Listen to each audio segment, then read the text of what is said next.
ഒരു മനുഷ്യൻ്റെ ജീവിതത്തിൽ മുഖ്യ സ്ഥാനം ആർക്കാണ്? മാതാ, പിതാ, ഗുരു, ദൈവം.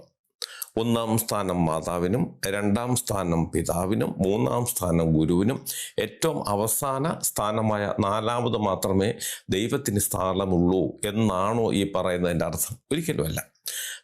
നമ്മളെയും നമ്മുടെ മാതാവിനെയും നമ്മുടെ പിതാവിനെയും നമ്മുടെ ഗുരുവിനെയും സൃഷ്ടിക്കുന്നത് ദൈവമാണ്. നമ്മളെല്ലാവരും എങ്ങനെ ജനിക്കണമെന്നും ജനിച്ചു കഴിഞ്ഞാൽ എങ്ങനെ ജീവിക്കണമെന്നും എങ്ങനെ മരിക്കണമെന്നും എത്ര നാൾക്കുള്ളിൽ മരിക്കണമെന്നും തീരുമാനിക്കുന്നത് ദൈവമാണ്. പിന്നെ എന്താണ് ദൈവത്തിൻ്റെ നാലാം സ്ഥാനത്തേക്ക് കൊണ്ട് തള്ളിയിരിക്കുന്നത്?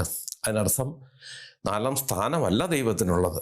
ഒരാൾ ജനിച്ചു കഴിഞ്ഞാൽ മാതാവിനെയും പിതാവിനെയും ഗുരുവിനെയും സ്നേഹിക്കുകയും ബഹുമാനിക്കുകയും ചെയ്യുന്നവനും മാത്രമേ ദൈവസന്നിധിയിൽ സ്ഥാനമുള്ളൂ എന്നുള്ളതാണ്.